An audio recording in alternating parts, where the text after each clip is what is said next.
Okay, we're going to get started, folks. It's, I guess, a little after 6:30.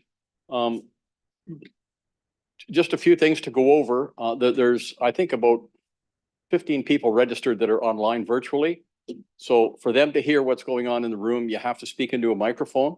So when you have questions or whatever it is you want to say, if you come up to the mic and there's a button there, you can just push it and you'll see it light up red and you know you're live then. Okay. Other than that, thanks for coming out tonight. I see some familiar faces and some not so familiar, so it's nice. Welcome, everybody. It's appreciated that you come out. It's a busy time of the year, but the way scheduling is, this was as quick as we could get the meeting together with all the folks that need to be involved at the same time.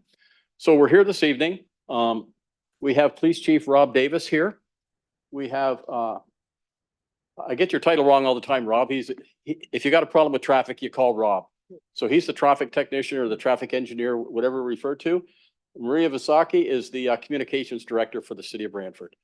And I think online, Chief, you said we have a young lady named Haley who's going to do a presentation on traffic and accidents and mishaps, how they happen, how they shouldn't happen, and that type of thing. So I'm not sure. I haven't seen the agenda. Is she up first? Yes. Okay. Yes, she is. So already. Yep. So having said that, is she online? Hillary, are you online as a panelist?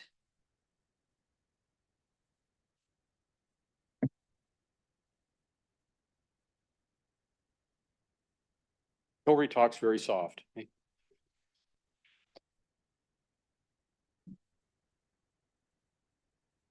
Okay, so maybe we'll start with Rob while I Okay, get Hillary set up. Okay, so we'll turn it over to Rob. And I guess as far as format goes, if you wouldn't mind letting Rob finish saying what he has to say, and then we'll do questions for Rob. Okay, if that's fair? Okay, thank you. Thank you, Councillor Sluss. So, hi, good evening. My name's Rob Smith. I'm the supervisor of traffic safety for the city of Brantford. And the purpose of the meeting tonight is just to hear what all your concerns are. I know there's been a few people that have reached out to us already and with some concerns in the neighborhood and made some suggestions. So I am aware that speeding is probably the biggest concern on Tollgate Road, and especially racing in the evening and overnight hours. A resident has requested that we look at doing some form of pedestrian crossing treatment on Tollgate Road near Dogwood and Tollgate Tech. There are some people attending tonight that are also residents of Coronation Drive and Stola Drive. And I'm aware that there's some speeding concerns on those streets, as well as traffic cutting through to, I guess, cut the corner to avoid Tollgate and Paris Road. So, well, these are all good information that we're receiving from the neighborhood. And then we'll go back and do some speed studies and other traffic observations in the neighborhood. And then what we typically do is come up with a neighborhood traffic plan that we'll present back to the neighborhood, looking for your feedback. And then if the neighborhood's supportive of it, we would then recommend it back to council. So, so really the purpose of tonight is just to hear from residents in the neighborhood. So we get an idea of what your concerns are, and then we'll look at coming up with some solutions. And I welcome your ideas as well. So hopefully we can get Hillary online and she can do her presentation. She is indeed online now. So let's have her do her presentation, and then we can open up the floor and we'll get some feedback. Thank you. Thanks, Rob. So with that, I'll introduce Hillary Miles from Brantford Police Services, who's going to do a brief presentation about traffic in the ward. Hi, can you hear me okay? We can hear you. Thanks, Hillary. Okay, perfect. I just don't have the option to share my screen. Okay, hang on one second. Yep.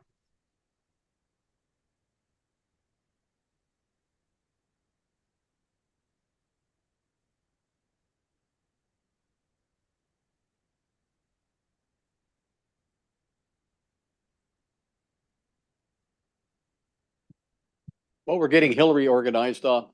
my fault. I neglected to introduce your other counselor, Counselor Gino Caputo. My apologies, Gino. It was an oversight. I just assume everybody knows who he is, but that's Gino.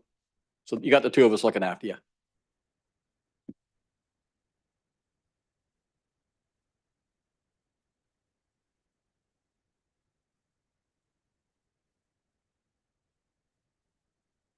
Do you want to give it a try now, Hillary?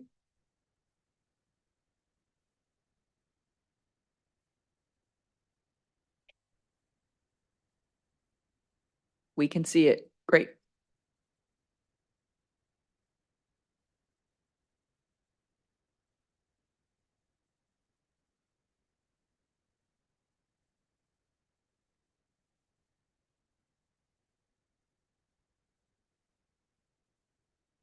Oh, sorry, I was muted again. Do you see the full screen? I've got two monitors, so I just want to make sure I'm showing you guys the correct one. Yep, we can see Okay, it. Thanks. Perfect. Okay. Okay, so I know that initially I was asked to discuss issues on Tollgate Road. However, we really don't have that many occurrences on there, so I wouldn't have very much at all to talk about. So what I've done instead is gone and done all of Ward 2. So I'll discuss all of our traffic stats for that.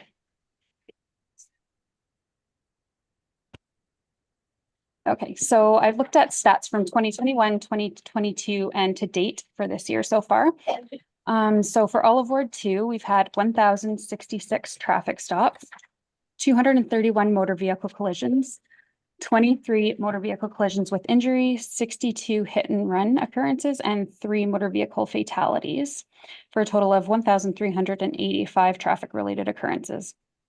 2022, we had 1,294 traffic stops, 319 motor vehicle collisions, 22 had injuries, 51 were hit and runs, no fatalities that year, for a total of 1,686 traffic occurrences.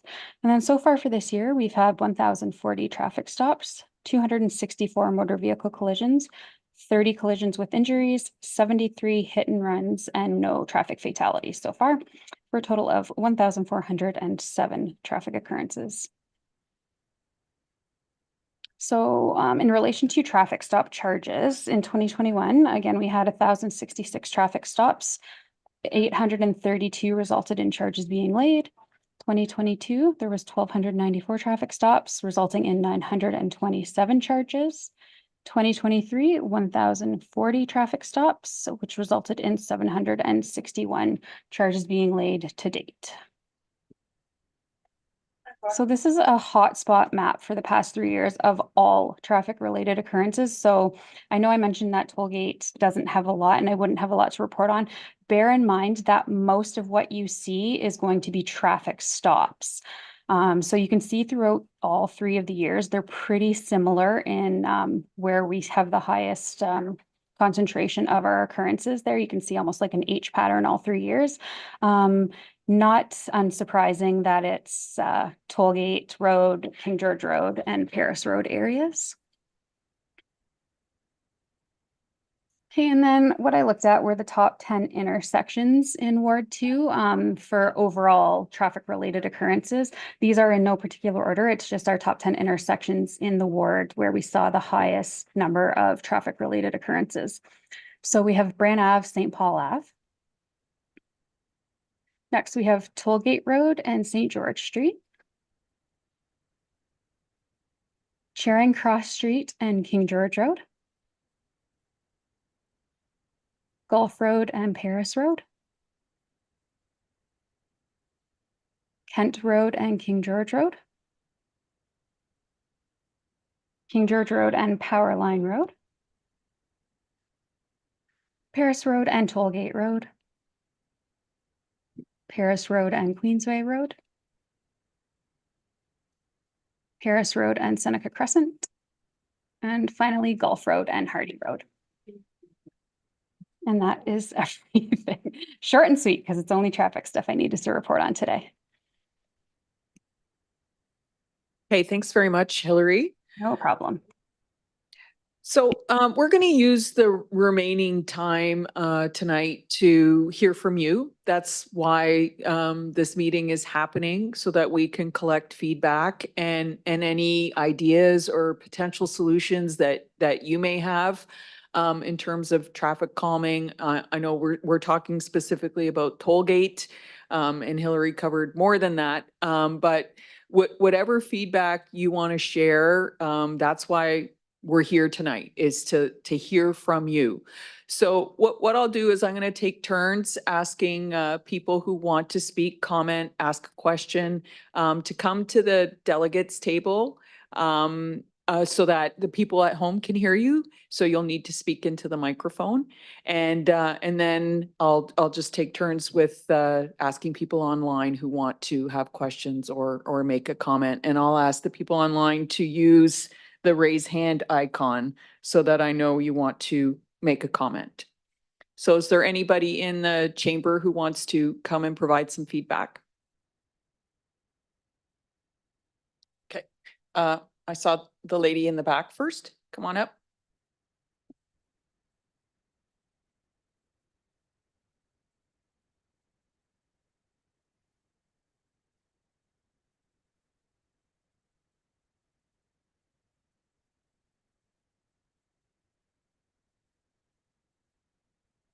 Thanks. Yep.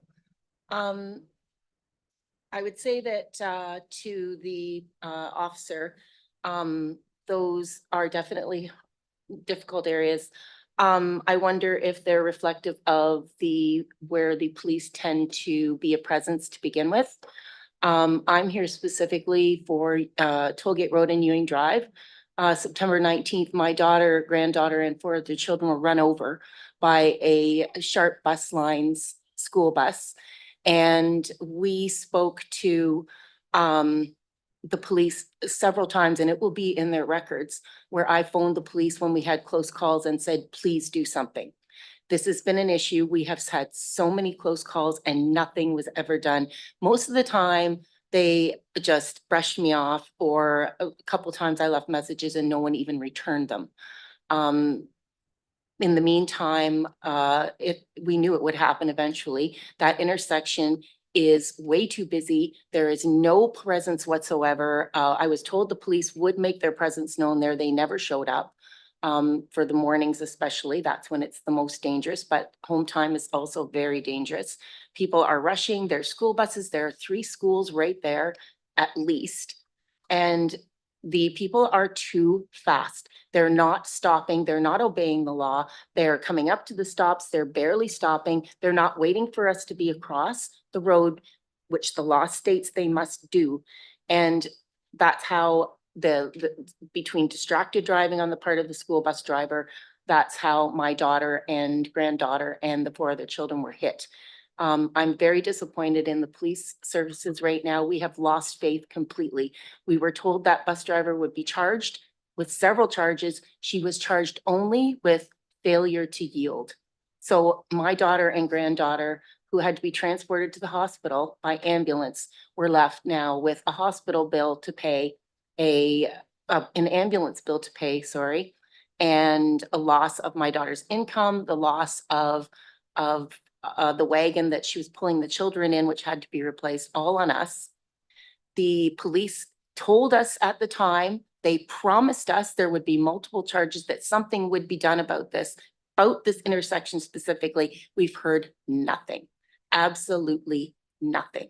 So you probably can't blame us for having lost faith in our Brantford Police Services after what we've been through in the last year, but especially what we've been through since they were hit. I want to know that coming out of this meeting tonight, that something will be done. Not we'll make promises to look at a traffic study, to do this, to do that. Something has to be done, whether it's crossing guard at morning and home times, or if there is a light put up there that forces people to stop until we have crossed safely. We cannot walk our children to school anymore. We cannot walk my granddaughter because it's too dangerous, because my granddaughter can't cross a street anymore because all she talks about is the bus that ran over her. So I need reassurances that something will change. I am in therapy because of this. I am taking antidepressants because of this, and I need to know that something is going to be done about this situation, because I'm disgusted that it's gotten this bad and that we've had this much apathy. The school board was the same. We emailed them, nothing, absolutely nothing. And it has to come to children laying underneath a bus before you even have a meeting to discuss this. So I need to know something's going to be done. I don't want to leave here until I'm given a reassurance that something will be done. Thank you very much for sharing your story. If you don't mind my asking, how are your granddaughter and daughter doing now? Oh, they're here. Oh, okay, that's good. So my daughter's leg, she went to the doctor and she's looking at least a year and a half before it's healed, Oh, because she stopped the bus and to save those children. wow. My granddaughter is physically okay. She was scraped and bumped and ended up underneath the bus, which she still talks about. She talks about the bad drivers and Lily, you promised to keep me safe. And we can't go on the road anymore because the buses are bad, the cars are bad. What about all the bad drivers? Am I safe? This is what we deal with now every single day, taking that child to school. I have to drive her to school now. So I have to park somewhere where I can not cross the street to get her to that school. She goes to Confed. And I have to park where I can keep her on that side of the road so we don't have to cross the street, all because of this situation. People have yelled at us, sworn at us, given us the finger, all because we were taking too much time to cross that street. That is how bad that intersection is. Mornings are atrocious. We've got city buses and big school buses, little school buses, and all the people who are coming up Ewing Drive, who are coming down Tollgate both ways, and it is too busy to not have something there. We've asked, and I'm just wondering why it took 5 people being run over by a bus before anyone started listening. Did you want to come? Maria, if I could Yes, sure, interject, please. of course. You can leave here rest assured that what comes out of this meeting will be implemented. I'll give you my word on that one. Councillor Caputo and myself are the two folks that in the room that can make those decisions. And the police chief as well is hearing what you're saying. And I'm sure. Faith in the police anymore, not after what we've gone through in the last year. Okay. I'm sorry, but I No, just no, don't. we're just here to speak the truth. And if that's how you feel, I respect that. Please be assured that Councillor Caputo and I will do everything we can to get things implemented. Whatever comes out of this, we won't put things in there that the neighborhood doesn't want. We're looking what the neighborhood does want. And whatever the neighborhood comes out of here saying that they would like, we will do everything within our power to garner 4 more votes to make sure that that gets done. So you can leave here knowing that you've got folks on your side that are going to work and do whatever we can do to make sure that that's safe. I hope it's just not lip service, because. It's not lip service, ma'am. Trust me, it's not. Okay, Maria, go ahead, Chief Davis. Yep. do we have Inspector Bell Sampson on? Was she able to join? Yes, she is on. Inspector Bell Sampson is the one in charge of our uniform members. So whoever you dealt with ultimately answers to her, and then she answers to me. I'm going to turn this over to Kristen for some comments about this situation. And if you can, if you want any follow-up on the incident itself, Inspector Bell Sampson's who should be holding those people accountable for what you're seeking. So Kristen, if you have any comments on this specific incident? Yes, thanks, Chief. And Maria, I'm here with Hillary, just because I didn't get the panelist link there. So I am under Hillary's name there. For the speaker, I'm sorry, I did not catch your name, but completely heartfelt understanding of your situation. It's terrible. I can't even imagine having to go through that with your children, being traumatized in that manner. So again, my heartfelt condolences, not condolences per se, but I feel for your situation. What I have noticed, I can say, is an aggressive driving trend, not only within your ward, along that street there, but generally, I know we've had these conversations in other neighborhood forums, and it does appear to be a common trend where people are just driving far too quickly. They're just driving in a manner that is not conducive to community safety in any respect whatsoever. I don't want to speak to specifically this incident. I know you were involved, but there are others that are involved in the incident that I really can't speak to and breach any confidentiality in that respect. So I don't want to go into the specific incident itself, other than to say that we tend to gear our response to complaints of this nature based on the 3 E's: education, enforcement, and engineering. So our piece, of course, is the education and enforcement side of the house. So I'm not sure whether education is going to cut it at this point in time. Just having that aggressive driving comment out there. It is a problem everywhere, I believe. So we can concentrate on the enforcement side. I can follow up with our traffic sergeant to determine what sort of measures have been taken at that location. Some locations are better than others to conduct the sort of enforcement that is necessary. I'll be honest with that. And then I would turn it over to anybody from the city side with respect to the engineering pieces that need to be considered in this. Can I just interject and ask how someone can run over 5 people and get charged with failure to yield and see that as a general deterrent to others to not do the same? I feel like it was not reflective of what happened. And since then we have an acquaintance who was in a collision and hit a pedestrian. She was charged automatically with careless driving. So I feel like I just don't know if there are a different set of rules for if it's a school bus driver.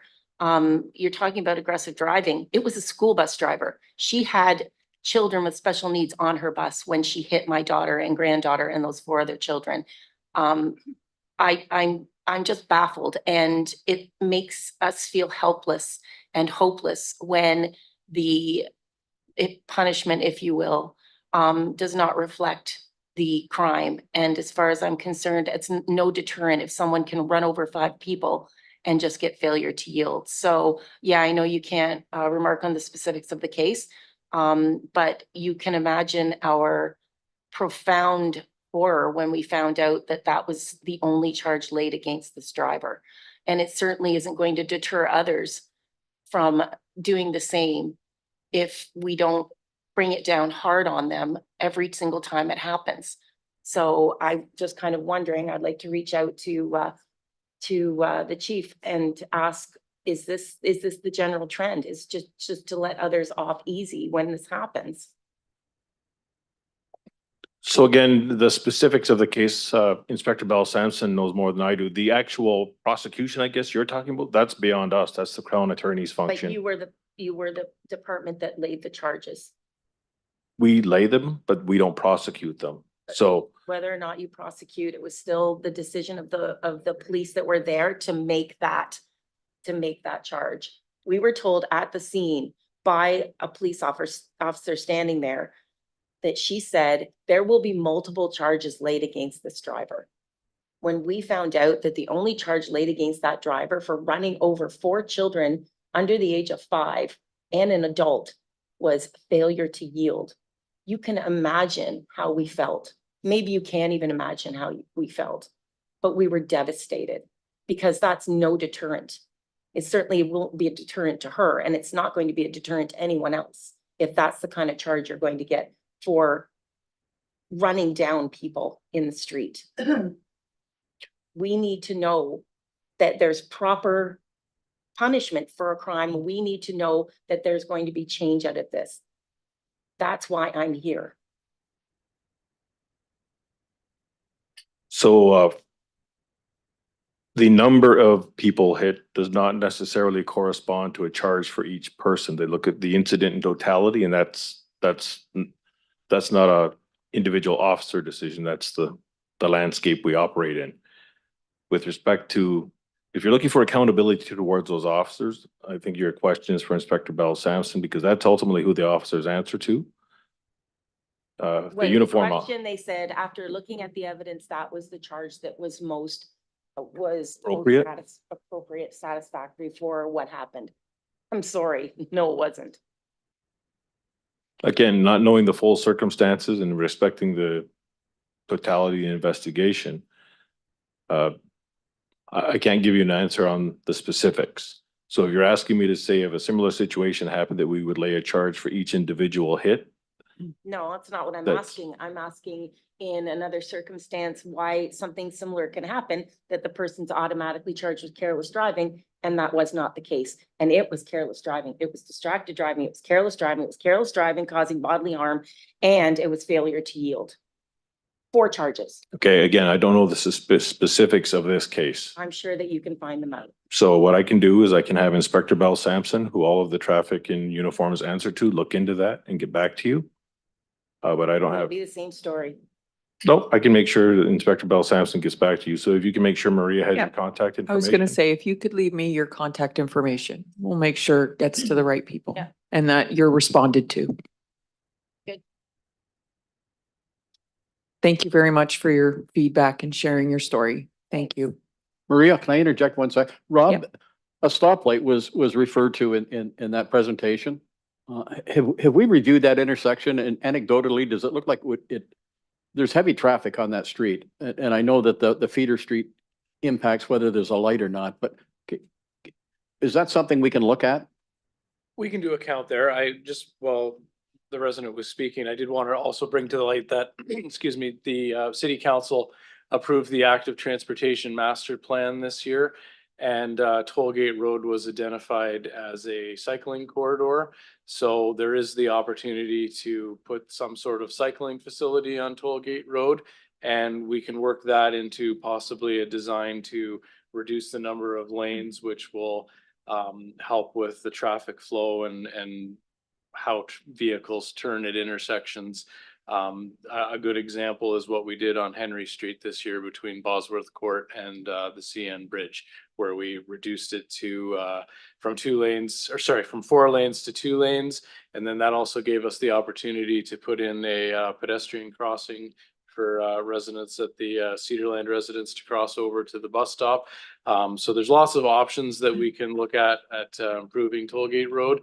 And like I said earlier, we're here to hear your concerns and feedback, not just Tollgate Road, because I know Councillor Sless mentioned there's a few concerns on Coronation Drive and Stodola Drive as well. So we're here to hear the concerns, and then we'll develop a plan and present it back to the neighborhood. And Councillor Caputo wanted to say something. Yeah, thank you. I want to reiterate what Councillor Slass said, that we're going to come up with something this evening, come up with a plan, bring it back to everybody and see how it works. I am on Tollgate Road every day. I take different routes into my place of business every day, and I'm down Tollgate. I go down Ewing. Sometimes I go straight down Tollgate all the way to King George and turn left. The biggest concern, in my opinion, and again, we can do a study, but the biggest concern is the 3-way stop at Ewing up to the 3-way stop at St. George. And that's the area that concerns me, because you got Tollgate School there. On Ewing, you have the French school there. And then Stodola and Coronation that leads right into that.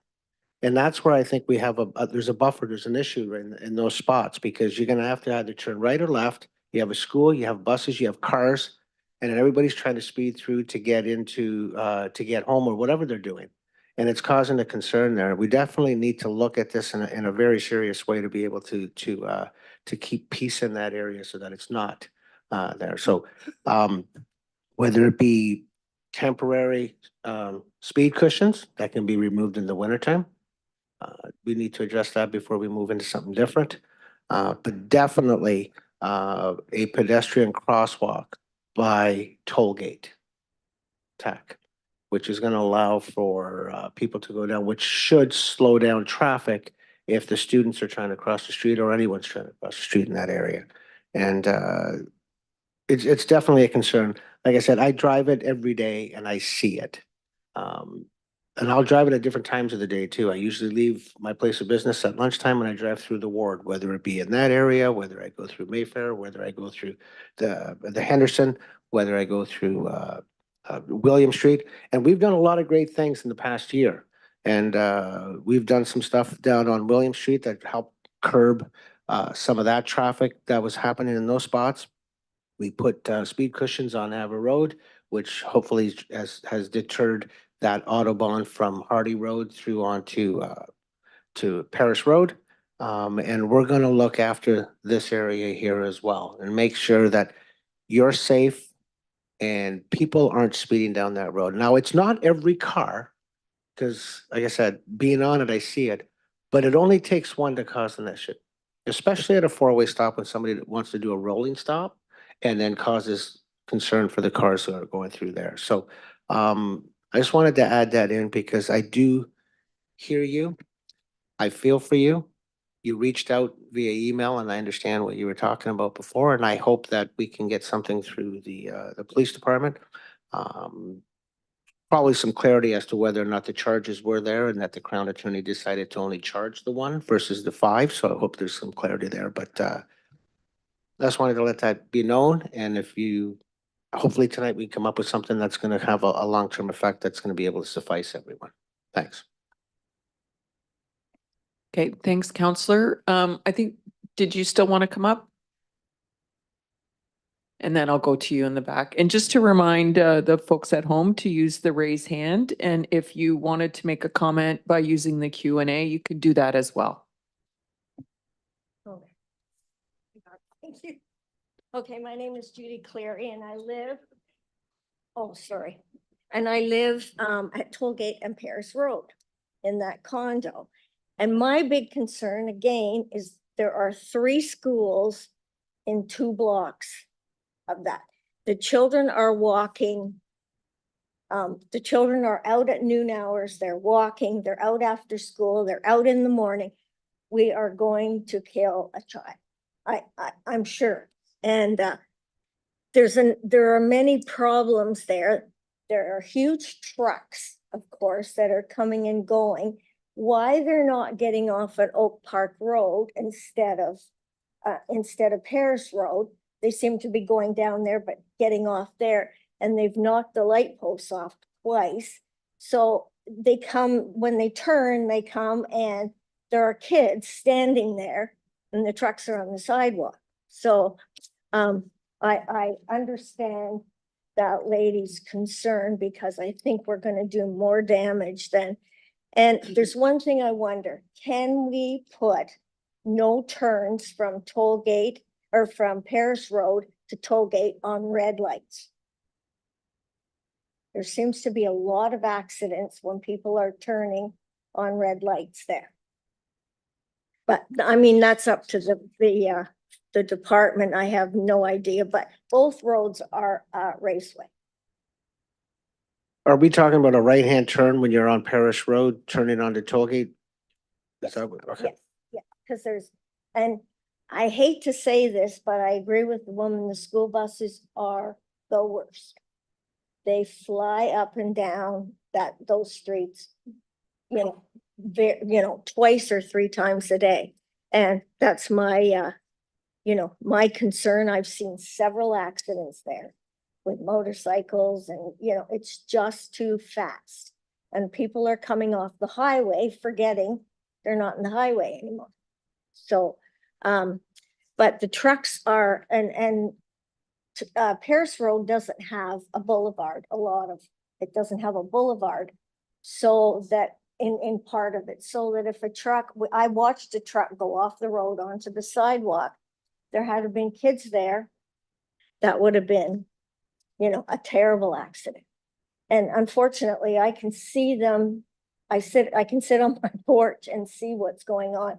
And again, it's very noisy at night with cars going racing. I don't know where they're going, but anyway. And I think that's all, but I understand what that lady was talking about because I'm surprised we haven't seen anything worse. Thank you. I just wanted to direct a question to you, Rob. So she brought up a good point. A lot of drivers, truck drivers are coming off of Paris Road and they're going down to Hardy to get to Industrial Park. There's development plan for Hardy Road and a lot of it. Now, would there be an issue with with making it no heavy trucks from Paris Road Hardy up to Industrial Park? Would that have any impact on GPSs that are used when they're doing Google Maps or anything? Would it deter them and send them to Oak Park? I'm not sure. I don't know. I don't understand that part, but is that something that could deter a truck driver from exiting on Paris Road versus going to Oak Park? Unfortunately, I think the GPS just picks the shortest route from wherever they're coming from and going to their destination.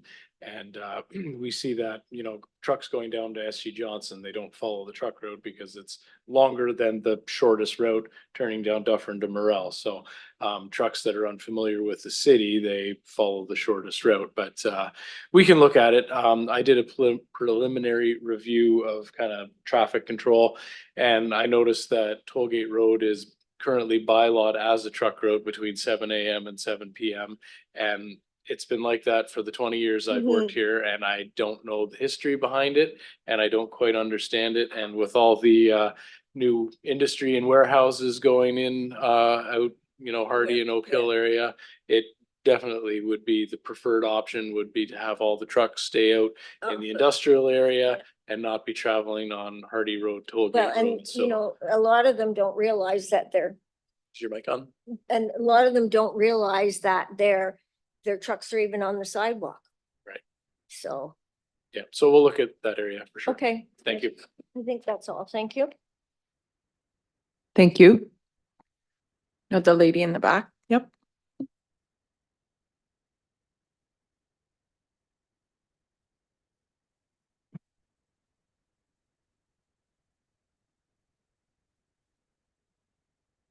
I'm here just because of a few concerns. I'm actually the resident at the corner of Ewing and Tollgate. I've lived there now for 4 years. I'm surprised that there isn't more accidents. That I witnessed the city bus not even stop at the stop sign when I'm walking my dog. Trying to walk across the street at Tollgate and Paris Road is taking my life into my hands. I was there, I was a witness that day. I'm glad to see you're okay. That was very scary. I know why accidents happen at that intersection. For one, the sun has a lot to do with it. Both accidents that I've seen, that I have witnessed, both was when the sun was going down or when the sun was coming up. Also, there's 2 trees. Even though there's a flashing light above the stop sign, it's not visible because when summertime, when the trees are lush, you can't see it, especially if the sun is there, etc. The no stopping thing is a huge thing. And I'm actually shocked. When I moved, my husband said, be careful because there's a lot of cops on Tollgate Road. What I'm going to say to that, nobody's going to like, because I don't see cops. And when I do, they don't. I've even watched them watch somebody go through it and not do anything about it.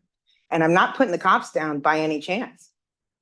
I'm just, there's got to be something more done. The racetrack, the Lamborghini, and the guy who lives down off of Hardy Road with all the fancy cars.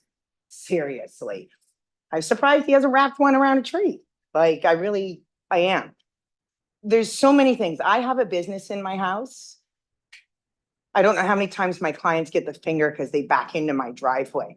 And everybody is supposed to stop, but nobody looks at the driveways to the right or to the left. So a couple suggestions that I would like to make, because I'm sorry, as the resident that lives there, a stoplight is not going to do anything for me or for my neighbor, nothing. I think there needs to be a floating red light in the center flashing. And I think they need to have 2 signs that say watch for driveways. So that, because I know how many times I'm trying to pull out, people pull up and they don't even stop. They're not even looking over at me. But yet if I was to pull out, I don't even know who's going to get the ticket in that. Never mind their truck destroyed. Like, and then I've been told you're not allowed to back into your driveway. Am I not? So like, You can back in your driveway. exactly. But I blow many, many kisses for the birds that I get a day. That's for sure. And I know you probably drive down there. I know exactly what you see. The kids at Tollgate are horrible. Whatever time their lunch hour is, it starts and they actually go around people, which is scary because I do feel sorry for, there is a lot of kids on the road. There are 4 schools, actually, not just 3. So I'm here just for a couple suggestions. I'm here because I'm actually able to come and view my concerns. And I hope that something does get done about it. Speed bumps. I don't know if that's going to do anything except cause accidents, to be honest, because of the way they speed. I don't think that's going to stop them. I think that's going to end up with that Lamborghini in my house or something like that. So, The Lamborghini is yours after it goes into your house, though. I hope so, and I hope it does very minimal damage too. But yeah, so those are just, yeah, those are our concerns, I guess. Mine and my other neighbors that can't be here. Okay, thank you very much. We have a couple online who have raised hands, so I'm going to go to them and then back into the room. So Joanna, if you want to go ahead.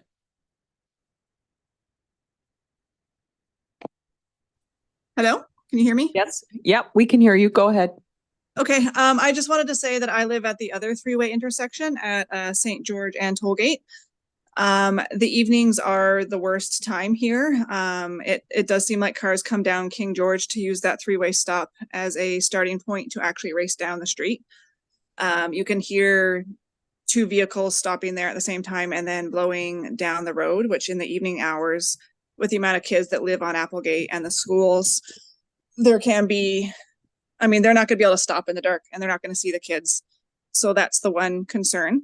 The other issue with that intersection is if you're coming from King George to go towards Paris in the right-hand lane, because there's not a 4th road coming from that direction, the cars don't feel that they actually have to stop. They just go right through that stop sign, which good, there's no cars coming, but they're not accounting for pedestrians who are crossing there. And that's also a main throughway for kids getting to school and back and forth. So I know, I mean, this is outside of the topic of the school hours, but it is quite dangerous at nighttime when they use that as a starting spot for their drag racing.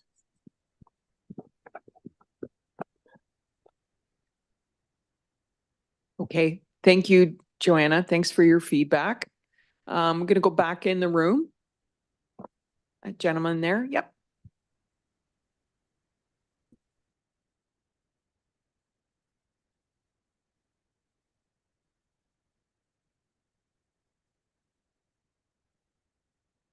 Hi, my name's Sid Kennedy. I live at 99 Tollgate Road. I've lived there for 40 years. I was part of the original group that put that 4-lane road together against all our wishes. We only wanted it to remain a 2-lane road.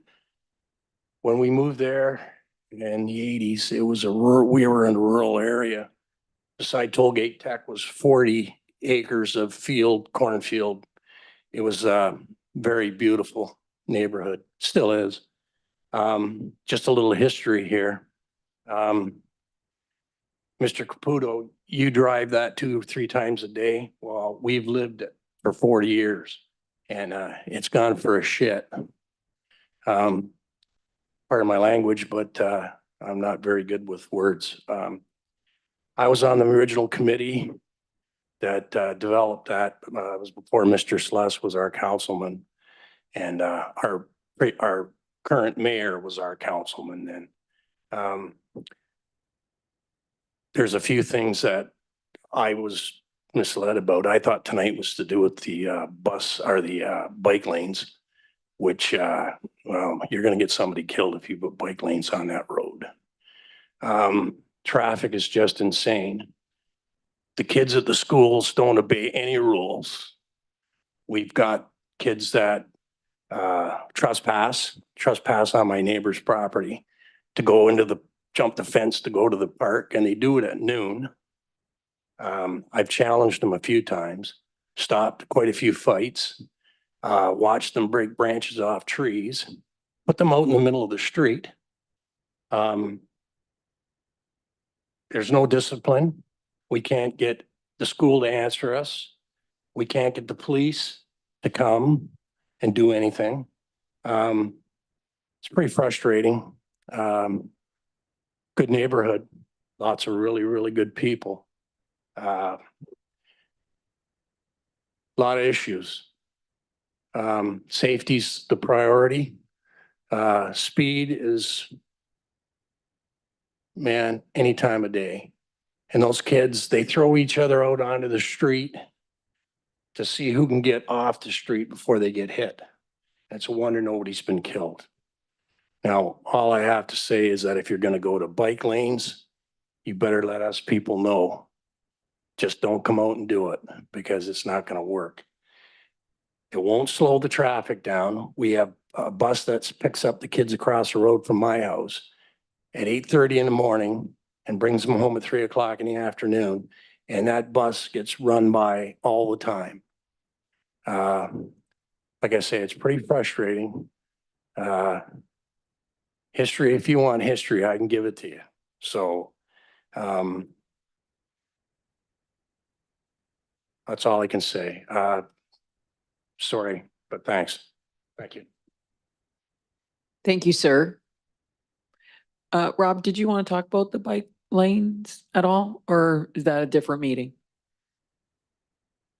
I appreciate your feedback and I certainly appreciate the history. So I'm learning a lot of new concerns in addition to the ones we already knew. So we're just gonna take everything back and have a round table with all my staff and come up with a traffic plan that will report back to the neighborhood, and hopefully we can address most of the concerns that are being raised tonight. I also forgot to bring up the fact truck routes. Truck study was done back in the 90s.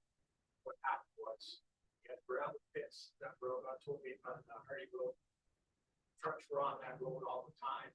They made another exit at 403 so they could go east and west because there was no way to go west off that. Now gravel pits closed, it's gonna get worse.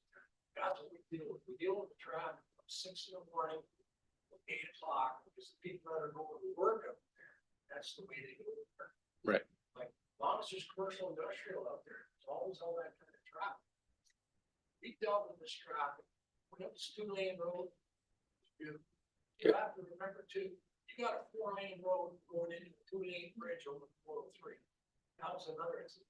And you gotta remember too, 403, there's an accident on the 403. That's their detour route, right down our street. Yep. Our street's backed up to King George Road, right to Paris Road. If you want history, I'll give you the. I appreciate that. The folks at home unfortunately can't hear you because you're not speaking into the mic right now, so they're just looking at me nodding at you. But so I appreciate it. Well, I want to include the people that are at home as well. Thank you. That's why you people at home. Okay, thank you, sir. We're gonna go to Laura next online. Laura, go ahead. Hi, can you hear me? Yes, thanks. Hi. Sorry I couldn't be there tonight, and a lot of what has already been said is things that I would like to say as well. But I just wanted to reiterate from another person just so that way, you know, it's shown how important this is. So I live on Dogwood Drive and my son goes to Confederation. I wasn't a witness to the accident that morning, but I came just shortly after it had happened. And my son and I crossed that intersection. If you see a woman and their son on a bike going to school, that's probably us. And so we cross that intersection every day. I even make my son dismount his bike. He's in kindergarten to cross. And we've been almost hit multiple times at that intersection, even though we're dismounting and walking our bikes across. And I think a main issue is that it's 4 lanes, because one lane may see us, but the second lane isn't paying attention enough and they continue on. There's been twice where we've had to like stop quickly, because otherwise we would have been hit. And another issue that I noticed being on Dogwood is all the students crossing for Tollgate High School because they all come to our park at Spring Gardens. And so the amount of students that are crossing in the morning and at each lunch break, or even you have students in the middle of the day during their spares, like there's always a group of students at Spring Gardens Park throughout the day, and they all are their only quick option of crossing is right smack dab through the middle of the street. And so I don't know if a pedestrian crosswalk there would help that, but there definitely needs to be some sort of solution, because teenagers are not going to walk all the way down to St. George or to Ewing to cross the road just to come back to our road on Dogwood. So, yeah. Thank you. Can I just say, after I became aware of the collision that happened at the intersection of Tollgate and Ewing, I did some observations myself. And I do remember seeing you, Laura, with your kid, and I remember saying, "Way to go, Mom," because you did exactly what you should do. You dismounted. You both were wearing helmets, so great job. That's exactly what you're supposed to do. Thanks. I have a question if possible, since we're on the topic of bike lanes and everything else. Bike lanes have been installed on Memorial Drive, and it runs from Powerline to Dunstan, if I'm not mistaken, or all the way through, actually runs all the way through to Linden.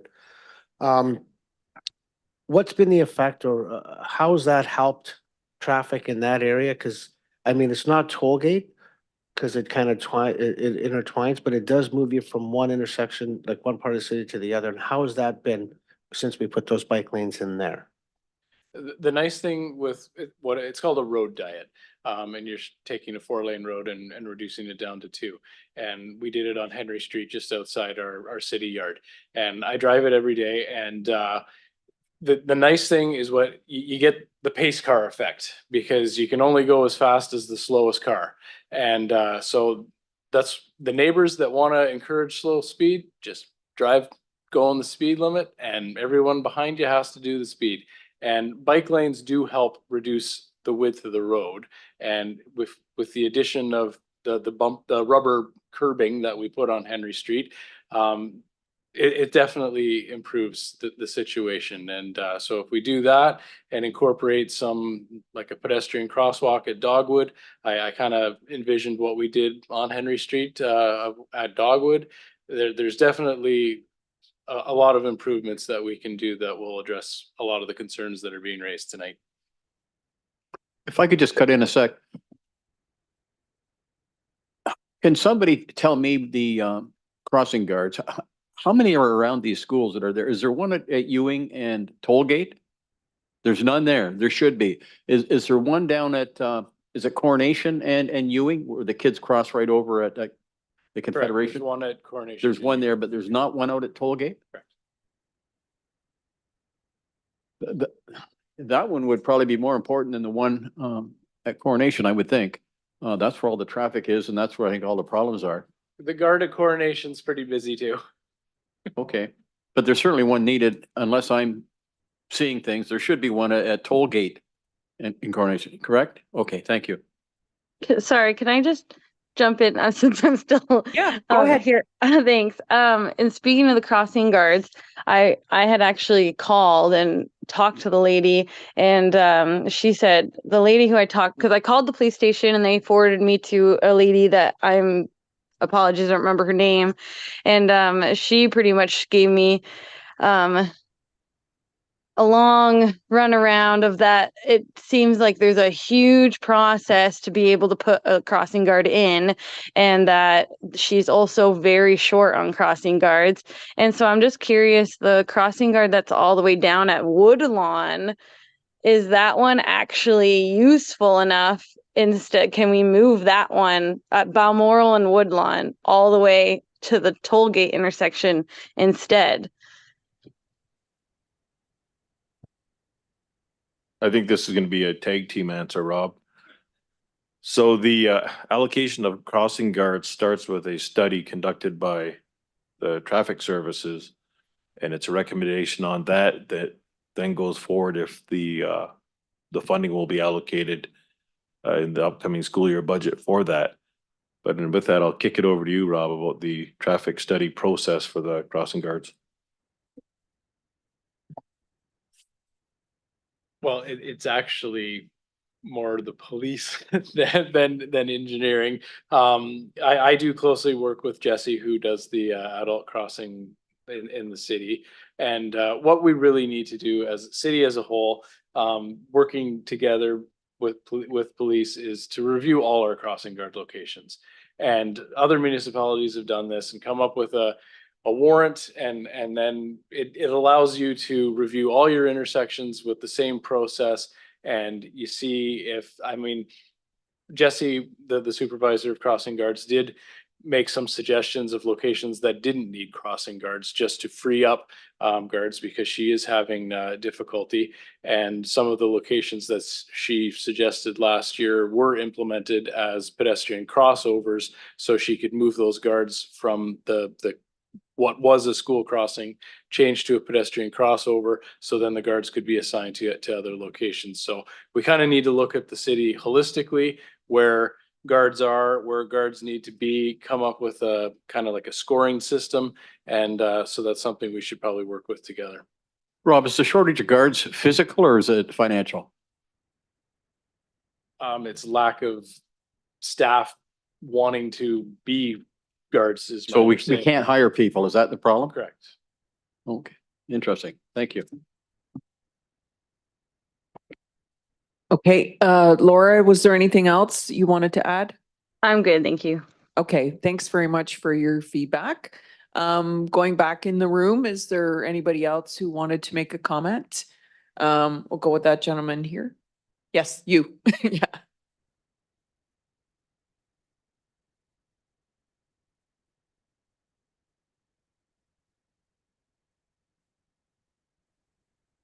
My name's Bob Graham. I live at 103 Tollgate Road. I have lived there around, well, over 40 years now. And I don't see much of a bicycle traffic. I don't even see the kids riding to school on a bike. Where did they get the statistics for this? Rob? Just like the movie, if you build it, they will come. You build the facilities, like, well, everybody's saying how dangerous it is for pedestrians. Well, Yeah. the cyclists feel the same way. Right. So if you provide a facility for them, they'll use it. There's a lot of people that ride it, Hardy Road to the I can see trails. that. We're trying to build a connected system, so we have connections between existing trails and existing bike facilities on other okay, well, roads. there's So, lots of trails on and- Hardy Road. Yep, Yeah, I can absolutely. see And that. so Tollgate yeah. Road is an awesome opportunity to put in a Okay. cycling facility. What's the other one? So I get this picture, if you put a bike lane in, it'll slow the traffic down. Right? Right, and another bonus Right. is just looking at all the issues. I'm not a fan of always stops at 4-lane roads, because you get, the possibility of a vehicle stopping for a pedestrian, and then the other Yeah. one beside might not see the pedestrian because the vehicle stopped there. Yeah. So if you do the road diet and the bike lanes, you're gonna end up with just one lane of traffic. You can have a turn lane also. Yeah. And then I know there's issues at the intersection of Tollgate and Paris when there's a long train and it goes into the railway signal phase, and then you can't turn right onto Paris Road. So if you do a road diet, you could potentially fit a dedicated right turn lane there. So the vehicles that are Yes, stopping for the yeah. train will occupy one lane and then have the inside lane as a right turn lane. So then you don't get held up and prevented from turning there. And I think people see the train going across there and they see the queue of cars in the right turn lane. And then that's when you start getting people cutting through the neighborhood and speeding Yeah. down Coronation and Stodola. So there's lots of benefits to Okay, to doing the road diet. I was, if I couldn't, you gave me a good answer. Because otherwise I was gonna stick up a trail cam on the front of my house and just count the bikes in, 24 hours, and I'm going, why do they want a bike lane? But I can see your point, slowing the traffic down. And they will come, so. And like I said, the yard at 10 Earl Avenue by the Gunners Club there, and I drive Henry Street all the time. And I'm surprised that you're seeing a lot more cyclists on Henry Street now, because I think they're riding their Alright. bike out to the industrial area. Okay, Further yeah, down on Henry Street, and you see guys commuting back and forth on their bikes. So we're giving them the facility to use, and they're using Yeah. it. So it's nice to see. okay, well, you answered my question, man. Thank you. Thank you. Thank you, sir. We do have somebody else online. Kim, if you want to go ahead. Okay, I'm right here. Yep. we Can you hear me? go ahead. Okay. All right. And I'm gonna say something. I may ask a question. So I've lived in this neighborhood since 1973. So I've seen the growth that's come along with it. This racetrack that we have down Tollgate Road actually starts at Hardy Road and goes all the way down. This area that you're talking about at Ewing and Tollgate definitely needs something there. And I think a light, I'm not so sure about the whole bicycle lane thing here, because half of them in this area don't even stop for a stop sign, let alone, I just don't understand the thought process in that, but I guess over the process of what's going on here, I'll understand. To me, I think you need a set of lights at the end of Ewing Drive and Tollgate Road, and then you need another one down at St. George, because it's a racetrack right from King George Road all the way up. People, this isn't the first time this is the most serious injury, but people have been hit there before. My son-in-law actually has to go out in the middle of the intersection to make sure the traffic stops, so my daughter and their 3 children can walk across the street to go to the park over on Sky Acres. There's a whole lot, and I'm really disappointed because I look at the number of people in this room. This is a big community, and there's not a lot of people talking about it. So at the end of the day, I hope what you do is right. And I'm the whole crossing guard thing on Ewing Drive, that one's another one. You got stop signs there and they're running through and almost hitting the crossing guard. All the time. So the whole area, it has to be looked as an area as a whole and not just in one specific spot. That's all I've got to say. Okay, thank you very much, Kim. Thanks. Thanks for your input. I know I sounded like a dummy, but. No, not at all. No. Oh, thank you. sorry, I'm still on there. I'm talking to my daughters that are sitting here. Yeah, you can mute yourself now if you want. Okay, thanks. Okay. Thank you. There was somebody else in the room over there. Yeah, in the back. Yes. Yes, you, sir.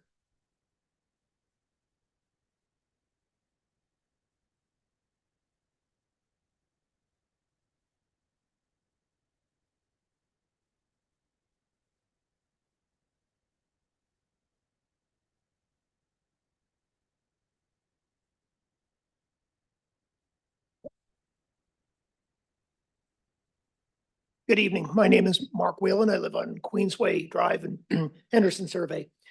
I definitely agree there's some issues with traffic, very much so on Tollgate. The one thing I do ask and would direct this at, I guess, Rob, who's head of traffic.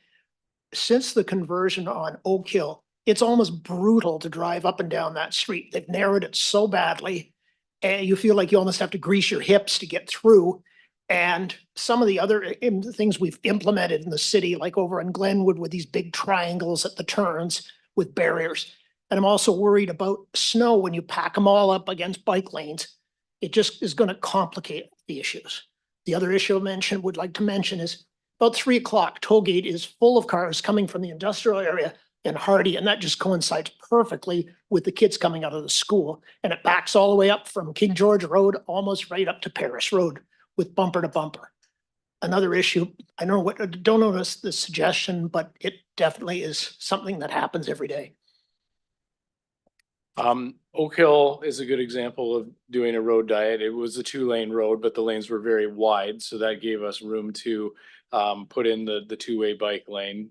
And it is basically designed within the curbs is bare minimum of what the design standards will allow for a transit route. So arguably, yes, you're right. It is narrow, but it is also very effective at reducing street speeds. And with the combination of the 3 raised crosswalks there, we've seen a significant reduction in the amount of speed. And I was just talking to Councillor Sless how we're doing these traffic calming projects and we have huge amount of negative comments, and then we implement them and then there's nothing. We hear nothing. So it's like, it must be working because we're not getting too many complaints about it. And just like Councillor Sless was saying about Abbott Road, Oak Hill Drive was just straight stretch of no traffic control, and they were coming in from the county, going out to the county. It was a very high speed road, and now it's reduced significantly. There's a ton of cyclists that use that. Just going out there doing observations after it was implemented, and the amount of cyclists going along there is amazing because it goes from Dobney Trail and then out to the other trail connection on Kershaver, and it's awesome to see. So it's definitely benefiting the street. How is the snow addressed right up against the bike lane barriers? It's a good question. This will be our first winter of after implementing these bike lanes. So we do have it requires 2 pieces of snow equipment. You'll use your regular road snow plow for the vehicle lanes. And then we have these little trackless machines that are designed for sidewalks and trails. So the smaller machine will have to clear the bike lane. So it's a learning curve. So tune in. We're gonna see how it handles. I have concerns myself with all the bollard markers, how they're gonna fare over the winter. So we're learning. So we'll see what it looks like in the spring. Not to take off the Tollgate subject, I live on Queensway and they implemented all the curves, or I call them bumps. And then the way they set up the parking, it keeps throwing you into the oncoming traffic. And people roll right over the bumps. They hit the posts, the decorative posts. I would hope that we don't do something similar on Tollgate Road. As I'd love the problem addressed, and I think it definitely needs it, whether it's stoplights at the intersections or whatever, but putting tons of bike lanes on there, I don't know if that is really the solution. The other issue is as people are coming up Tollgate Road from King George Road, that left onto St. George, the way it's situated, the way they allow people to park fairly close to the mouth on St. George causes problems. And I agree, at certain times of the day, it is brutal because it's just an honor system who goes next on the turns. And I'm surprised more accidents don't happen on that doing left off Tollgate onto St. George. Yep. And another concern at Tollgate and St. George that I'm surprised no one has brought up yet is when you're eastbound heading towards King George and it narrows down to 2 lanes, there's often the race to get ahead of each other before you get to the bridge over the 403 as well. So again, if you do the road diet, you would eliminate that problem at that intersection too, because you would just have 1 lane approaching the intersection, 1 lane after, and that problem is addressed too. So there are many benefits to doing a road diet on Tollgate Road. Okay, thank you for listening. Thank you. Thank you for your feedback, sir. We're gonna go back online to Andrew. Go ahead, Andrew. Hi there. Yeah, I've just heard a number of comments, and I live on Stola Drive, 2 or 3 houses away from Ewing. And so far, everything kind of Rob has been saying about the bike lanes sounds very practical, and and I really like the idea of that. I'm a bit concerned about streetlights being put at that intersection, just mainly because in the mornings, if you're on Stodola, it's a parking lot. Like for kids getting to school, we are slammed with cars up and down the street. I have a 4-year-old and a 1-year-old, and we are often out at that time because they are up super early, and it's kids walking across the street. And I'm concerned if we were to install a light at that intersection, we would see more people using Stodola to get to Daniel Place, to Paris Road, and get on the highway. So that would be something that I would like to, if we are going to start talking about that and looking at that as an option, let's make sure that the study is looking at people using Stodola and Coronation as a means of getting to the highway, because there's a ton of traffic, but it's also a very young neighborhood, this Seneca neighborhood, and there are kids everywhere. So less traffic through that neighborhood, probably the better.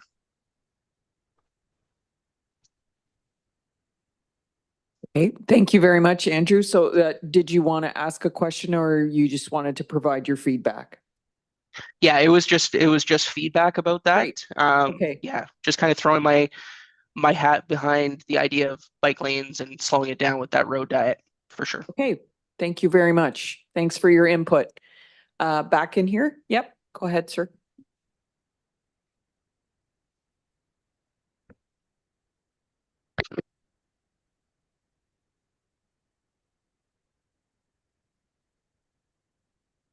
Hello, I'd just like to make a few comments. There's been lots of good comments made today and lots of good feedback from everybody. One comment I'd like to make is my coworker who's had some daughters go to St. John's. You would always just over the last several years talk about how bad the intersection is, the 3-way stop sign is at Ewing and Tollgate, and how dangerous it is, and how dangerous his daughters felt they were. Also, talking about traffic studies. Traffic studies are good, but they are limited. I don't think they're going to take into consideration, one, the number of people who drive their kids to school, going to one of the 4 schools in the area because they're afraid to cross the street there. And also traffic studies won't take into consideration pedestrians who try to cross there when drivers, especially when it's busy, are not watching the pedestrians. They're watching all the other vehicles and people running stop signs and everything else that goes on there, but they're just not watching the pedestrian trying to cross the road. After trying to cross the road there for years there, I just know a lot of times I'm almost invisible. If I could have an orange jacket and a flashing red light, and people would still not see me trying to cross the road there. Okay, thanks very much. Thank you, sir. Back online to Nancy. Go ahead, Nancy.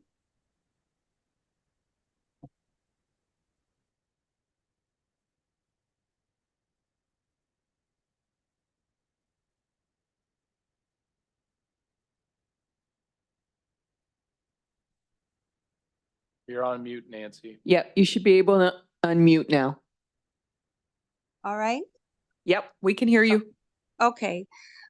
So I think I'm the first caller that actually lives at the end of Tollgate at the base of the bridge.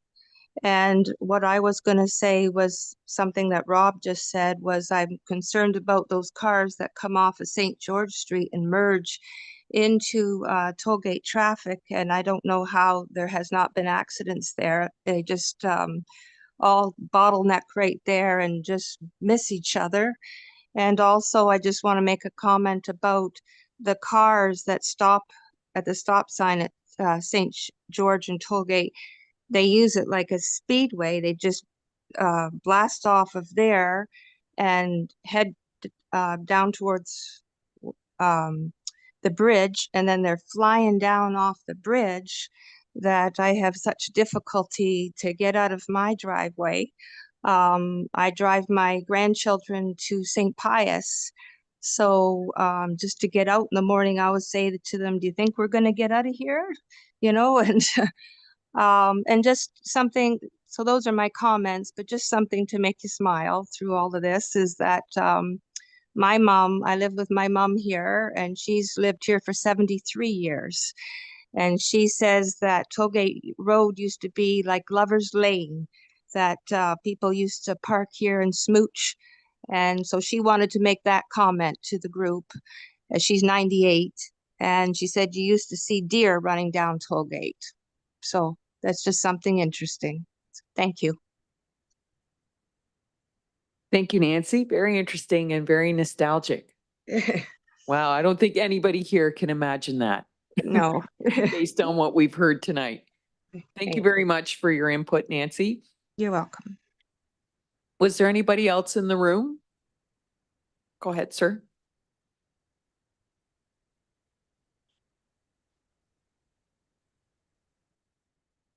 I'm Scott Jacobson. I live on Dogwood. My concerns are pretty much like everybody else's. The speeding. I have concerns with Ewing and Tollgate too. I have concerns with St. George and Tollgate too. I can relate to everybody in the room. I've been there 13 years. I try and walk my dog at nighttime. I can't even get across because I'm on Dogwood. I cross Tollgate. I can't even cross the road there safely. And that's at 7 at night, 9 at night. I'm concerned about the Tollgate kids. These kids are coming across, as one resident said, coming across Tollgate, going into the park. They do their business in the park and then they're going back and forth. Rob, I agree with you. Probably a bike, reduced bike lanes. I'm a cyclist, so I'm on that road going down to the trails from Dogwood, going down Tollgate, down Hardy Road. And I do the whole loop and I go down Oak Hill Drive. And it's great now that you've reduced that down. It's more safe that way. My concern too is with council approving the closure of Terrace Hill at the hospital. Because right now, like all summer long, St. George was under construction. And then you have Dundas Street under construction. But Terrace Hill was the only road from Paris Road to get to West Street. There's a main road going that way without going down Brand Ave because everybody's concerned about traffic on Brand Ave.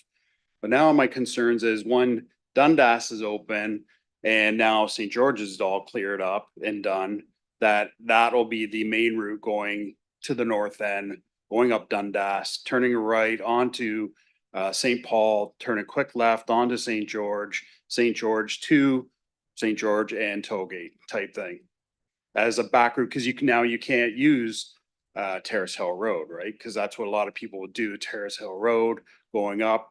When I worked downtown, that was my detour route of Terrace Hill. And now you can't do that. So I can see everybody using Dundas to St. George to Tollgate Road. Yep, that's an excellent point. And when the Ava Bridge is closed for reconstruction, that's just going to add to it too. So we're definitely going to be monitoring traffic and trying to see where all the cheat routes are and addressing them the best we can. But it's going to be a challenge for sure. Yeah, I don't know whether PXO at Dogwood would be the best solution, or an always stop, or you get rid of what is it, the IPS on Terrace Hill? Because it's not needed on there, where Councillor Bucci put that in 20-something years ago. I don't think that's needed anymore. But maybe at Dogwood and Tollgate, maybe an always stop, that would slow, because now you got to make another stop at Dogwood before you get to Ewing. Or if you're going from Ewing to Dogwood, now it's stop at Dogwood to St. George. You have that extra stop, whether direction you're going, to slow people down, instead of speed bumps or the cycle tracks. I can't write that fast, Scott. I'm doing my best, Scott, but yes, thank you. No, you made some good points. So we'll definitely look at some of those concerns. My other comment too, and maybe it was, I don't know, but my time here, but I noticed that Ewing and Ewing and Tollgate could use a little bit more illumination. Okay, we'll look into that for you. Thank you, Rob. Just to add fuel to your fire, when the new hospital's built, it'll become a dead end on Terrace Hill. Oh, I know. So Terrace Hill won't be your up and down street anymore. You'll have to go to Dundas, and Yeah, that's what I'm saying. It's Yeah. closed now. You can't do that. that's right. And that's the future. It's going to be permanent. Now it's Yeah. just, they're just working, but it's going to be permanent. Yeah, I don't know why. They could have expanded maybe the other way or, yeah, I don't, for traffic management, I think it's a poor decision. Yeah. That way. Yep. Okay, thanks very much, Scott. And Rob, you can watch this on YouTube anytime. You can hear everything Scott said and everything everyone else said. Yeah, just a little reminder there. Anybody else online? I don't see any raised hands. Is there anybody else in council chambers that had any comments or questions? If I can just jump in, Maria. Of course. I think we require some kind of an educational thing or an enforcement piece that lets people know that the red signs that say stop, they're not a suggestion. It's the law, but they're treated as a suggestion. You might want to stop there, but they don't. But because they know they don't have to, that's why I think we get the bad behavior. So it's a case, I think, of reinforcing the fact that no, that's not a suggestion. That's what you're supposed to do there. And if you're not doing that, there's a fella in a blue uniform, they're going to write you up a nice little ticket. And you might not want to do that again because you'll keep getting them until you quit doing it. So I think there's a two-pronged approach to getting people to at least observe the law. And you know, we don't have to tell people don't shoot other people. Like, they get it, but they don't seem to get the stop sign thing. And that's a concern.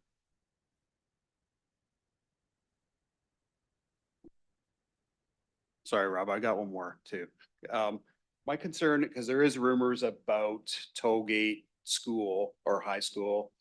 And there's 300 kids there now. And there's rumors that that school, all those kids will be relocated to other schools and that school will be a French immersion high school. And if that's the case, then you have more than 300 kids in that area going to that school than it is now. And so then you're doubling the traffic, doubling the school, doubling the bus traffic. Cause now if it's a French immersion school, you have more buses coming in there, dropping kids off there, if that ever happens. I can shed a bit of light on that. Conestoga College tried to buy it and the school board wouldn't sell it. Or it would have been a college campus as well. So that could have got real crazy over there. Yeah, that would have been a lot of kids.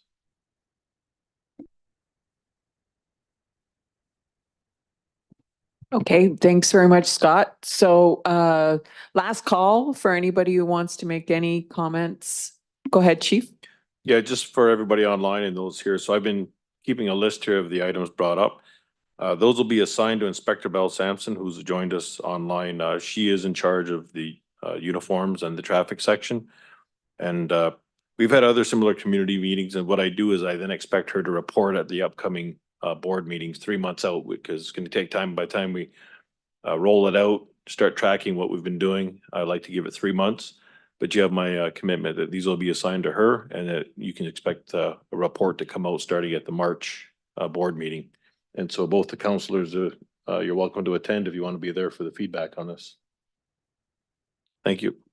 Something just, if I could, Maria, we should almost buy a bunch of old used cars and paint them blue and just park them in certain spots in the city, because the minute they see that car, you see all the brake lights come on. And that would happen all over the city and you wouldn't have to man them and they wouldn't do anything. They would just sit there. But if they kept getting shuffled around, that would be a very inexpensive way to keep people intact as far as speeding.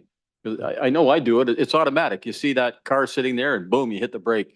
And you might be doing 30, but you think you're breaking the law, so you don't want to get in trouble. So you hit the brake. Just an idea. There's a lot of old clunkers out there that we could paint. Like Kojak. This gentleman here, did you want to add something?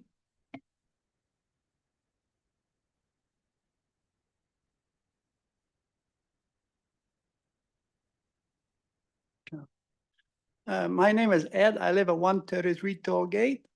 When I want to come out my driveway, people makes a left turn on Awen. Otherwise, they stay on the inside line. They switch to the outside line, and they kind of cut me by surprise. I was expecting people know how to drive. They turn on the inside line when they turn left, and they switch to the outside line, and it makes me kind of pretty surprised. Sometimes get pretty close encounter.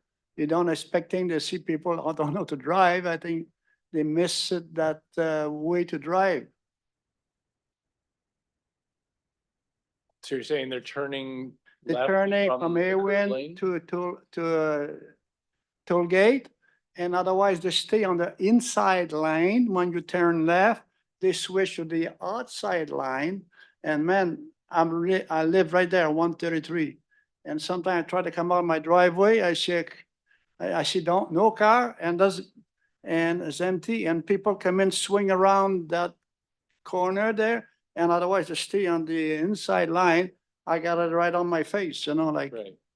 Just And 'cause your when I come on my driveway's so driveway, close. I got my outside line to turn. And those people, they don't realize they don't know how to drive, I don't know. When you turn in the left, you stay on the inside line by the center. You don't switch to the outside line right away. To do that, you have to put your flasher and move to the outside line. Right, when you turn left, you're supposed to turn into the left lane. and Yeah, then when you signal turn left, you're to turn supposed into to the be curb lane. on your inside line. Yeah. You're not switched to the outside. We should probably put a paint job on the road to show that they stay on the inside line. I know, people don't know the law. I think I learned it, the drive properly, and that's one thing I really, and I tell you, sometimes they don't stop. They just whip around that thing there, and I try to come out my driveway at 133. It's pretty close. Okay, we'll look at it. Okay, thank you. Thank you, sir. There's a couple of new speakers online, so I'm going to go to them and then I'll come back to you. So, Amelia, if you want to go ahead, Hi, can you hear me?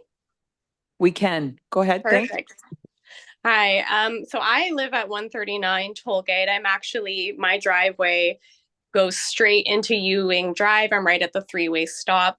And we moved in here 4 years ago, and it's been a concern that we've been trying to address between with our city councilors, speaking with John and speaking with the police, and back and forth with the city, requesting for people to come out and survey the area. And we're just very concerned. Like, as a mom of 3 young children, it's absolutely terrifying. I just was outside and watched 2 people go through our intersection without stopping, going probably about 80 kilometers an hour. And it's very difficult to know what to do when you've been doing this for so long, trying to figure out a solution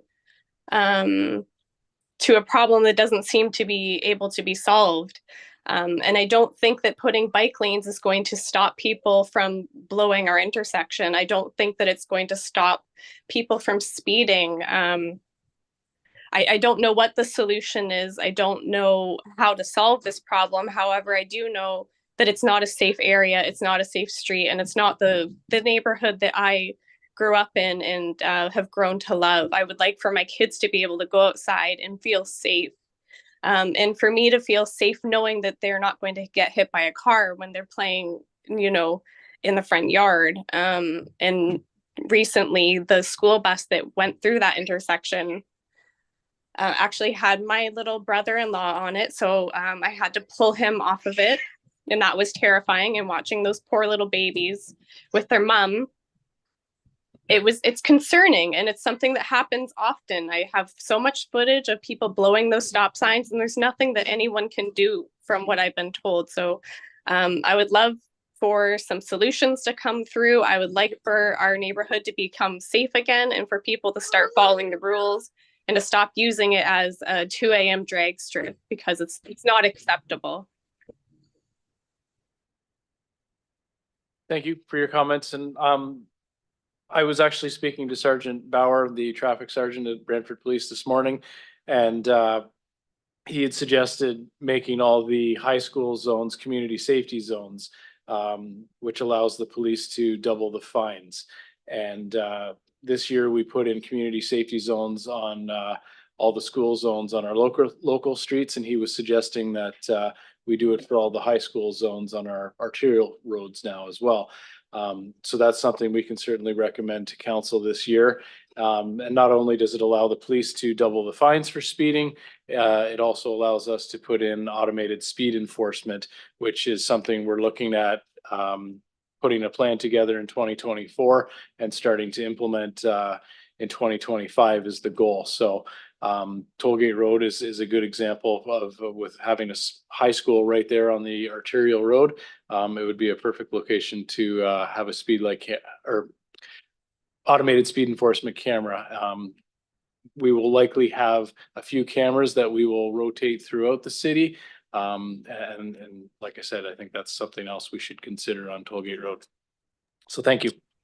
Thank you. Now, in terms of the automated speed trap, does that auto generate a ticket, or is it more of like one that shows us what speed they're going?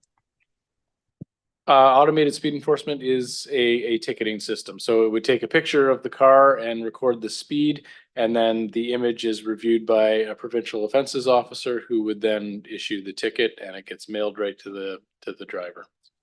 Wonderful. And I did join a bit late. Did we make mention of possible at the crosswalks having somebody there? Because there are a lot of students that cross from our neighborhood across into the Tollgate School, as well as the French Immersion School across the way.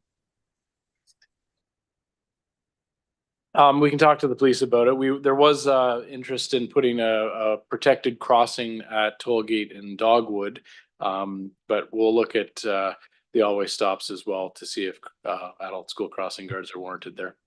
Perfect, because we do have 2 crossing guards, one on each side of my driveway.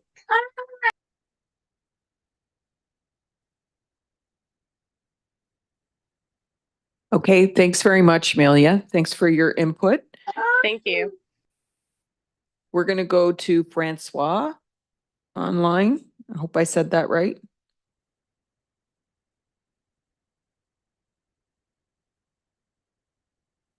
Francoise, yes. Go ahead, you just have to unmute.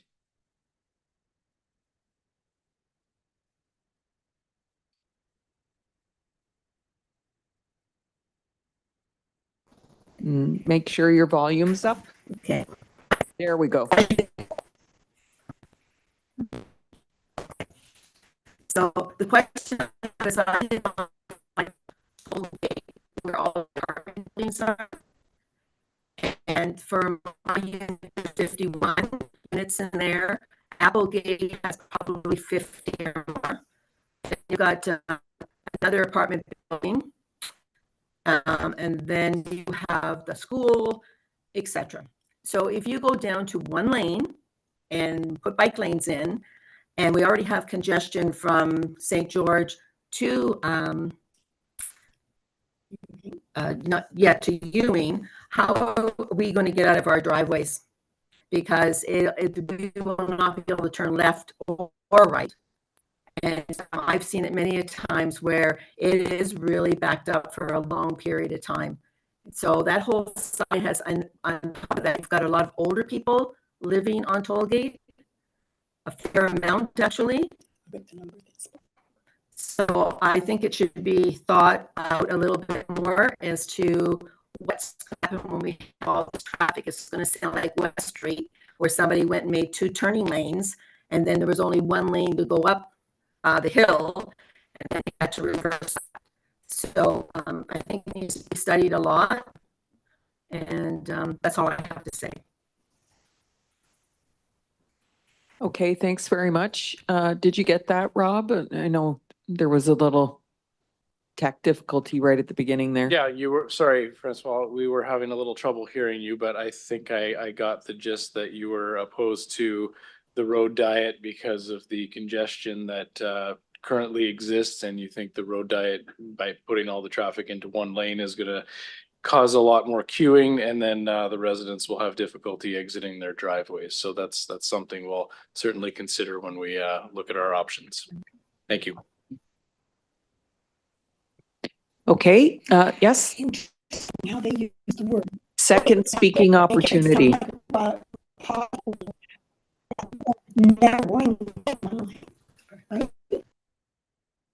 Hi, just to deal with you, Rob.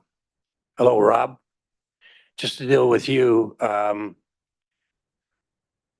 the bike lanes go in, or you decide you want to approach that situation, you'll let us know, will you?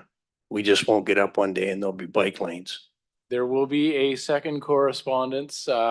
Like I said, this is a fairly new process, so Maria and I have done several of these type of reviews this year.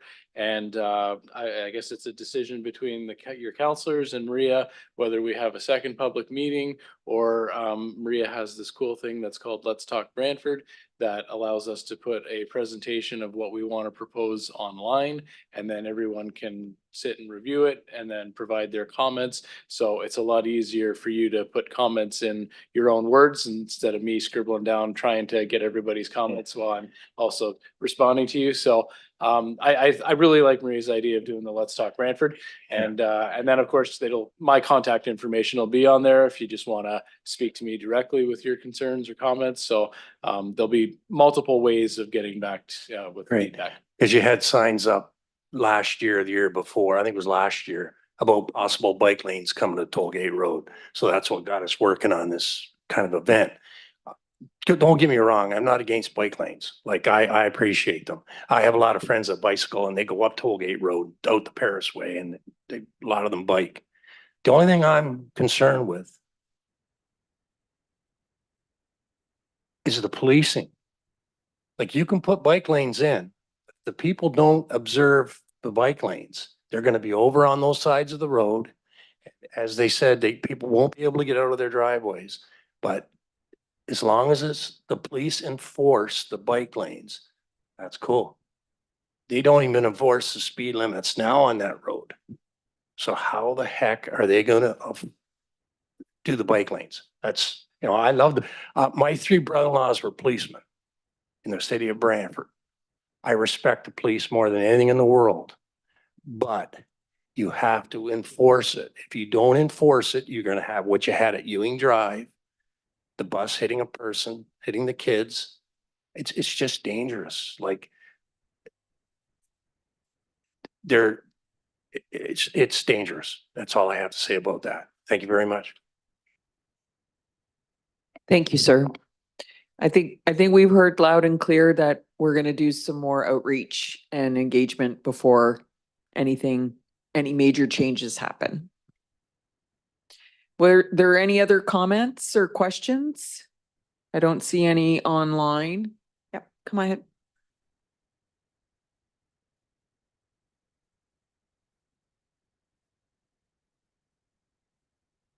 I think what I've taken from tonight, we're all here and we'd like answers tomorrow. And now we're hearing 2 years from now and stuff. When you come off 403 onto Paris Road at Seneca, it very often is radar. A little further down past Tollgate Road, there's radar sitting in there. There's radar down by the vet. But you very seldom see radar or even police, I think, on Tollgate. Could the police department put a little push on that? And that's going to slow people down, I'm sure. If they know yesterday we saw a radar set up by Ewing Drive, then we're going to go slower. That would be my suggestion, because we need some kind of an answer almost immediately or quicker than the good ideas that Rob has had, but they can't be implemented tomorrow. They have to take a year or two. That's it. Just a point of clarification, the 2-year time frame I was speaking of was implementing automated speed enforcement in the Yes, city. yes. We will have our suggestions for traffic improvements for Tollgate Road probably mid-year 2024. And then we'll have another presentation. All this will require council approval also. So there Yes. is a process we do have to go through. Yes. So when staff come up with a traffic plan, we'll present it back to the neighborhood. If the neighbor buys into, or the neighborhood buys into it and they're supportive of it, then we'll make that recommendation to our Vision Zero Road Safety Committee, who will then make their recommendation to council. So there are a lot of approvals, first being the neighborhood, that we have to go through, and then we'll obviously need some budget to implement these kind of things. So Yes. there is time. It does take time. Yes, that was kind of my point. I think a quick answer, if they bring a car out with radar on it a few times, and you very seldom see them on toll gate. So that may help to slow people down. I understand that it takes a while, and we appreciate what you're doing. Thank you. Thank you, sir. Anyone else? Go ahead, Chief Davis. Just so you know, sir, I will personally send the email out. So the way we're structured is there's myself as the chief or the deputy chief, then we have 3 inspectors. The one is Inspector Bell Sampson, it's on virtually. And then we have 4 uniform platoons that work 24 hours on rotating shifts. I will personally send the direction out to those 4 platoon staff sergeants tonight after we get done here. And I'm slow to type on this. When I get a real keyboard, I'll send the order out. And then it will be Inspector Bell Sampson's job to monitor that. So the order will go out tonight. But when I talked about her presenting at the March board meeting, that's just so we have some real stats for you, not just 1 month. We can bring 3 months, but the direction to address speeding on toll gate will go out tonight. Yeah, I've got a list of 12 things here. I was keeping notes here through the whole thing. So there's a list of, actually I've got 13 items here. So there's stop signs at the intersections. Yeah.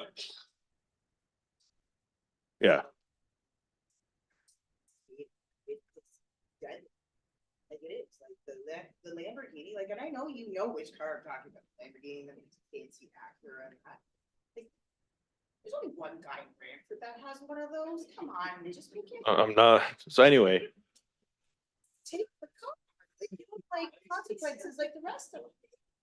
Man, but thanks for the warning tonight so that, you know, we'll all get it taken out.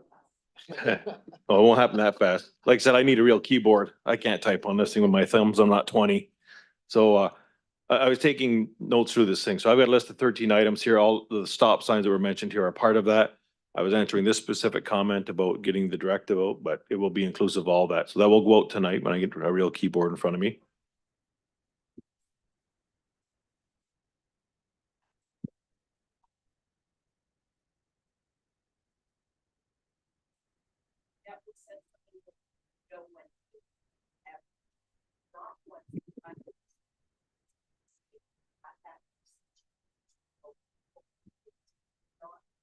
And so I asked you earlier, before you leave, can you please make sure to give Maria your contact information so that I can get it to Inspector Bell Sampson?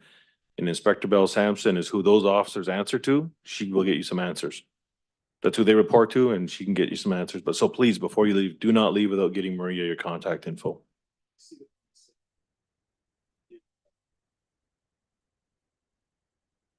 Can we, just a reminder that the folks at home can't hear the conversation in the room when we're not speaking into the microphone. So if we're going to continue this conversation, please come up to the microphone. Thank you. Okay. Thanks, Rob. I was just going to say that, but you know, we will be in the room if you want to talk to us afterwards as well. So with that, thank you very much, everyone, for coming. We know that it's a busy time of year and there are a lot of other things you could be doing, but obviously you feel very passionate about this really important issue. And as Rob said, we've been doing this for months now with a number of different neighborhoods across the city, and we're seeing a lot of very common themes. And we're listening, and we will take action. And we do thank you very, very much sincerely for your valued feedback and input.